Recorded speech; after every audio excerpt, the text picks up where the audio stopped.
Breaking news చూస్తున్నాము. చిక్కడిపల్లిలో ఇక anchors స్వేచ్ఛ ఆత్మహత్య చేసుకోవడం వెనుక కారణాలు ఏంటి అనేది అంతుచిక్కిన విషయంగా ఉంది. ఆల్రెడీ మనందరికీ కొద్దిగా ఇన్ఫర్మేషన్ వచ్చింది. మనకు తెలిసిన విషయాలు అంటే మీడియాకి తెలిసిన విషయాలు అన్నీ కూడా సోషల్ మీడియాలలో అన్నిట్లో చక్కర్లు కొడుతున్నాయి.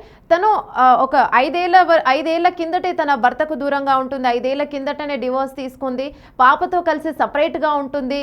అయితే పూర్ణచంద్రరావు అనే వ్యక్తితో తనకు రిలేషన్లో ఉంది. అతను నమ్మించి మోసం చేశాడని కుటుంబ సభ్యులు కూడా ఆరోపిస్తున్నారు.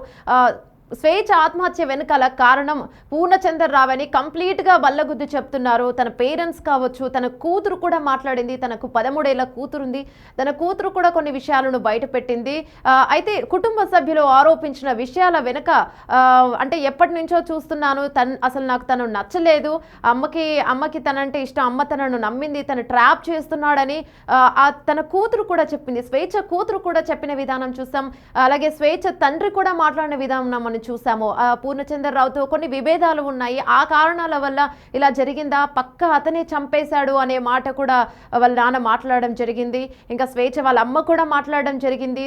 స్వేచ్ఛ ఒక స్ట్రాంగ్ జర్నలిస్ట్, తను స్ట్రాంగ్గా మాట్లాడుతుంది, తన వాయిస్ గట్టిగా వినిపిస్తుంది. కాబట్టి కొందరికి స్వేచ్ఛ నచ్చేది కాదు. ఎందుకంటే తను ఉన్నది ఉన్నట్టుగా మాట్లాడుతుంది. తను కొన్ని ప్రశ్నలు అడుగుతూ ఉంటుంది. తను ఒక రిపోర్టర్ కాబట్టి, ఒక జర్నలిస్ట్ కాబట్టి తను మాట్లాడే మాటలు కొందరికి నచ్చక తను నచ్చేది కాదు. కానీ చాలా మంచి అమ్మాయి, అందరినీ నవ్విస్తూ ఉండేది, చాలా స్ట్రాంగ్ ఉమెన్, చాలా స్ట్రాంగ్ లేడీ అని చెప్పేది. కానీ అంత స్ట్రాంగ్ లేడీకి ఏం కష్టం వచ్చింది? ఇంత బలవన్మరణానికి పాల్పడే అంత కష్టం ఏమొచ్చింది? తను ఎంతో అంటే లైఫ్ని ఎన్నో సిచ్యువేషన్స్ను అధిగమించి భర్త నుంచి దూరంగా ఉన్న పాపను చూసుకునే కెపాసిటీ ఉంది. తల్లిదండ్రుల నుంచి కూడా ఇటు వేరుగా ఉండి పాపను తన ఒక్కతే చూసుకుంటుంది. ఇండిపెండెంట్ ఉమెన్ తను. అలాంటి స్వేచ్ఛ బలవన్మరణానికి పాల్పడేంత కారణం ఏమై ఉంటుంది అని కూడా ప్రతి ఒక్కరి మనసులో మెదులుతున్న ఇప్పుడు ఆలోచన. అసలు దీని అంతటికీ కారణం పూర్ణచంద్రరావే. రైట్, పూర్ణచంద్రరావు గురించి కూడా కొన్ని విషయాలు వెలుగులోకి వస్తున్నాయి. తను ఆల్రెడీ పెళ్ళైన వ్యక్తి, పిల్లలున్న వ్యక్తి, మరి స్వేచ్ఛతో రిలేషన్లో ఉంటున్నాడు. స్వేచ్ఛకి చాలాసార్లు చెప్పారు. తను డివోర్స్ తీసుకొని తనను పెళ్లి చేసుకుంటానని కూడా చెప్పారని వాళ్ళ కుటుంబ సభ్యులు కూడా ఆరోపించడం జరిగింది. రైట్, ఇదే అంశంపై మరింత సమాచారం మా ప్రతినిధి తరుణి అందిస్తుంది. రైట్ తరుణి, చెప్పండి అసలు ఏం జరిగింది, ఇప్పుడు పరిస్థితి అక్కడ ఎలా ఉంది? రైట్ యమున, చూసుకుంటే మనం ఇప్పుడు ఎవరైతే అంటే బలవన్మరణానికి పొందారో తను ఏదైతే స్వేచ్ఛ గారు ఉన్నారో, స్వేచ్ఛ అనేసి తను 20 years నుంచి అంటే 15 years నుంచి కూడా జర్నలిస్ట్ గా చేసింది. ఇప్పుడు జర్నలిస్ట్ గానే తను కొనసాగుతూ ఉంది. అయితే తనకి 2018లో తన మొదటి భర్తతో విడాకులు తీసుకుంది. తర్వాత పూర్ణచంద్రరావు అనే వ్యక్తి ఎవరైతే ఉన్నారో తనతో పరిచయం ఏర్పడింది. పరిచయం ఏర్పడిన ఒక 3-4 సంవత్సరాల తర్వాత అది కాస్త ప్రేమగా మారి తర్వాత ఇంకా సహజీవనం కొనసాగుతూ ఉన్నారు. అయితే ఆ సహజీవనంలో కాస్త అంటే కొన్ని విషయాల్లో అంటే గడవలు రావడము, లేదంటే విభేదాలు రావడం కారణంగా తనకి చెప్తా ఉంది. అంటే తను ఏం చెప్పారంటే, తను ఏం చెప్పారని తెలిసిందంటే, నాకు కూడా పెళ్ళైంది, నాకు కూడా పిల్లలు ఉన్నారు, కానీ నేను నిన్ను బాగా చూసుకుంటాను, నా భార్యకి డివోర్స్ ఇస్తాను, తను నన్ను బాగా చూసుకోవట్లేదు, తనతో నేను కలిసి ఉండలేకపోతున్నాను, సో నీతో ఉంటాననే మాయ మాటలు చెప్పి ఇంకా నిజంగానే నన్ను పెళ్లి చేసుకుంటారేమో ఆలోచనతో తన పాటు నేను సహజీవనం చేశాను అనేసి కూడా తను వాళ్ళ నాన్నగారితో చెప్పడం జరిగిందంట. అదే విషయంలో వాళ్ళ అంటే చాలా సార్లు గొడవలు వచ్చాయి. అదే విధంగా వాళ్ళ నాన్నగారికి కూడా తను 2-3 సార్లు చెప్పడం జరిగిందంట. ఇంకా గొడవలు వస్తూనే ఉన్నాయి నాన్న, ఈసారి గొడవ ఖచ్చితంగా నేను చాలా దూరం అయిపోతాను, ఎందుకంటే ఈ గొడవతోటి కంక్లూజన్ ఇచ్చేస్తాను, నేను తనతో ప్రతిసారి నేను కలిసి ఉండలేకపోతున్నాను, ఇలా గొడవ పడుతూ ఉన్నారు, నేను పెళ్లి చేసుకోమని అడుగుతున్నా ప్రతిసారి కూడా ఆహా లేదు, ఇంకా చేసుకున్నాము, ఇంకా కొన్ని రోజులు ఉందాము అనే ఆరోపణలు కూడా ఆయన చెప్పారనేసి తను చెప్తుంది. అలాగే తన కూతురు ఏం చెప్తుందంటే, మా అమ్మ జర్నలిస్టు, నన్ను చాలా స్ట్రాంగ్ గా పెంచింది, నన్ను చాలా స్ట్రాంగ్ గా ఈ సొసైటీని నువ్వు చాలా స్ట్రాంగ్ గా ఎదుర్కోవాలని చెప్పింది.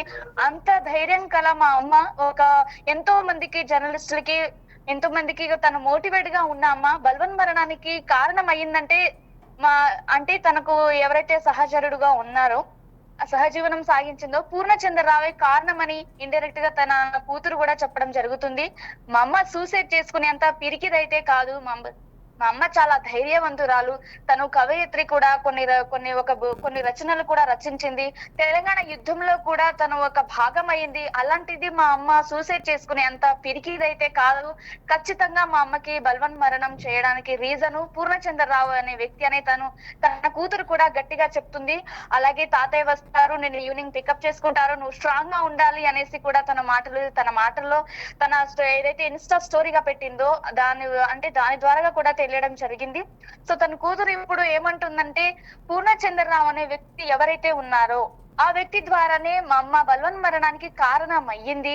ఖచ్చితంగా తనను పోలీసులు దర్యాప్తు చేయాలి. ఆ విషయంలో ఖచ్చితంగా తనను శిక్షించాలని తను గట్టిగా కోరుకుంటుంది. అలాగే వాళ్ళ తల్లి ఎవరైతే ఉన్నారో ఆ తల్లి ఏమంటుందంటే, మా స్వేచ్ఛ అనే వ్యక్తి చాలా నిక్కసుగా మాట్లాడే వ్యక్తి, చాలా కరెక్ట్ గా మాట్లాడే వ్యక్తి, ఎవరి గురించి భయపడదు, తనకు ఏది నచ్చితే అది ఖచ్చితంగా ముఖం మీద చెప్పే వ్యక్తి. అందుకనే మా కూతుర్ని చాలా మంది ఇష్టపడరు, ఎందుకంటే తను అందరిలాగా మాయమాటలు చెప్పదు కాబట్టి. మా కూతుర్ని ఎవరు ఇష్టంగా దగ్గరికి రారు, నిక్కచ్చుగా మాట్లాడుతుంది కాబట్టి. అలాగే మా కూతుర్ని చాలా ట్రాప్ చేసి చాలా మోసం చేశాడు పూర్ణచంద్రరావు. సో తనని ఈ ప్రభుత్వం ఖచ్చితంగా శిక్షించాలనేసి పోలీసులు కూడా ఆ విషయంలో ఖచ్చితంగా దర్యాప్తు చేయాలనేది వాళ్ళ తల్లి కూడా రోధిస్తుంది. అలాగే వాళ్ళ తండ్రి కూడా అదే చెప్తున్నారు, మా కూతురు చనిపోవడానికి కారణం పూర్ణచంద్రరావే. సో ఆ పూర్ణచంద్రరావు అనే వ్యక్తికి ఖచ్చితంగా శిక్ష పడాలి. అంత పిరికిదైతే కాదు. మా కూతుర్ని చిన్నప్పటి నుంచి మేము చూస్తున్నాము, జర్నలిస్ట్ గా చేసింది, ప్రముఖ ఛానల్స్ లో కూడా యాంకరింగ్ చేసింది, ఇంకా కవయిత్రిగా చేసింది, ఇంకా తెలంగాణ సభలో కూడా కొన్ని సభలో పాల్గొంది. అలాంటి మా కూతురు చనిపోవడానికి కారణం పూర్ణచంద్రరావే. సో ఆ వ్యక్తిని దర్యాప్తు చేయాలి, ఆ వ్యక్తిని అడగాలి, అసలు రీజన్ ఏముందో కూడా మాకు తెలియాలి. ఇంకా అనుమానాలు కూడా వ్యక్తం అవుతున్నాయి అనేది ఆ విషయంలో కూడా, ఆ కోణంలో కూడా దర్యాప్తు చేయాలని వారు చాలా ఖరాఖండిగా చెప్తున్నారు. ఇంకా నిన్న నైట్ ఏదైతే జరిగిందో ఆ దృశ్యంలో 8:30-9 ఆ టైంలో తను హ్యాంగ్ చేసుకుంది అనేసి కూడా తెలుస్తుంది. అయితే తన కూతురు ఒక్కసారిగా ఆ దృశ్యాన్ని చూసి కళ్ళు తిరిగి కింద పడిపోయింది అనే దృశ్యాన్ని కూడా తను చెప్తూ ఉంది.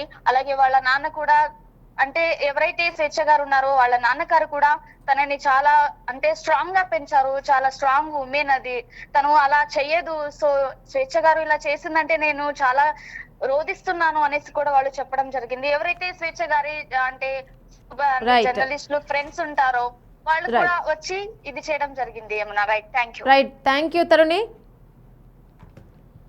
రైట్, మనం విజువల్స్లో కూడా చూస్తున్నాము పూర్ణచంద్రరావు మరియు స్వేచ్ఛ కలిసి దిగిన ఫోటోలు కొన్ని విజువల్స్లో మనం చూస్తున్నాము. గత 5 ఏళ్ల క్రితమే స్వేచ్ఛ తన భర్త నుంచి విడాకులు తీసుకుంది. తర్వాత పూర్ణచంద్రరావుతో రిలేషన్లో ఉందన్న సంగతి కుటుంబ సభ్యులందరికీ తెలుసు. అయితే పూర్ణచంద్రరావు కంప్లీట్గా తనని కావాలనే ట్రాప్ చేశారు అని చెప్పి తన కూతురు కూడా ఆరోపిస్తుంది. తనకు అసలు ఏ విధంగా తను నచ్చేవాడు కాదు అని చెప్పి కూతురు ఆరోపిస్తుంది. అలాగే తండ్రి కూడా వాళ్ళిద్దరు మధ్యన ఏవో విభేదాలు ఉన్నాయి, తన భార్య అంటే తనకు ఇష్టం లేదని పూర్ణచంద్రరావు స్వేచ్ఛతో చెప్పేవాడని, తన నుంచి ఎలాగైనా విడాకులు తీసుకొని నేను నిన్ను పెళ్లి చేసుకుంటాను అని చెప్పేవాడని. అయితే స్వేచ్ఛ పదే మనం పెళ్లి చేసుకుందాం అని అడిగేది. అయితే అలా అడిగినా కూడా ఇంకా కొన్ని రోజులు అని తను డిలే చేస్తూ వస్తున్నాడు. పైగా ఈ విషయాలలో ఇంకా కొన్ని విషయాలు ఏవైనా విభేదాలు గొడవలు ఉన్నాయేమో, కొన్ని మాకు తెలియని విషయాలు కూడా ఉన్నాయి.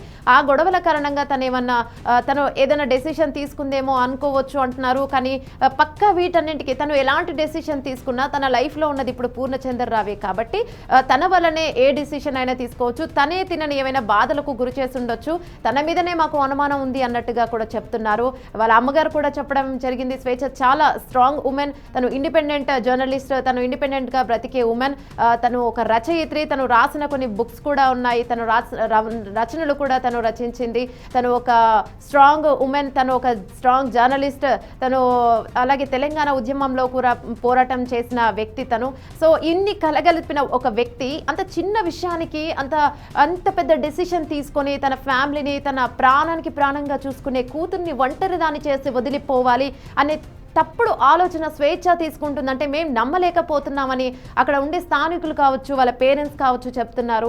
స్వేచ్ఛ చాలా మంచి అమ్మాయి, తను కొన్ని ఏదైనా ఉంటే నిక్కసుగా గట్టిగా మాట్లాడే అమ్మాయి మొహం మీదే, కానీ లోపల ఎలాంటి చెడు స్వభావాలు ఉండే అమ్మాయి కాదు, ఏదైనా కరెక్ట్గా ఫేస్ టు ఫేస్ మాట్లాడే అమ్మాయి కాబట్టి కొందరికి నచ్చేది కాదు అని చెప్తున్నారు పేరెంట్స్. కానీ తను చాలా స్ట్రాంగ్ ఉమెన్, మేము చాలా స్ట్రాంగ్గా పెంచాము తనని, కానీ ఇంతటి నిర్ణయం తీసుకుంటుందని మేము కల్లో కూడా ఊహించలేకపోతున్నామన్నారు. తను చనిపోయిన ఆ స్థితిని, ఆ సిచ్యువేషన్ని తన పాప చూసింది. తన పాప కూడా అదే చెప్తుంది, అమ్మని నేను చూశాను హ్యాంగ్ చేసుకున్నప్పుడు, తన ఫేస్ మొత్తం వైలెట్ కలర్లో మారిపోయింది, నేను భయపడ్డాను అని కూడా చెప్పింది. అయితే తను అలా అంటే తను బలవన్మరణానికి పాల్పడేంత డెసిషన్ స్వేచ్ఛ ఒకటి తీసుకోదు, మొత్తానికి పూర్ణచంద్రరావే కారణం అని చెప్తున్నారు. ఇంకా పూర్ణచంద్రరావుని పోలీసులు ఎందుకు అదుపులోకి తీసుకోలేదు అనే ప్రశ్నలు లేవనెత్తుతున్నాయి. చూడాలి, అంటే పూర్ణచంద్రరావుని పోలీసులు విచారిస్తారా, తనని అదుపులోకి తీసుకుంటారా, ఇంకా ఈ కేసు విచారిస్తారా, పోలీసులు ఎలా ముందడుగు వేస్తారు అనేది, ఇంకా మున్ముందు ఇంకా ఎలాంటి విషయాలు తెలుస్తాయనేది చూడాలి.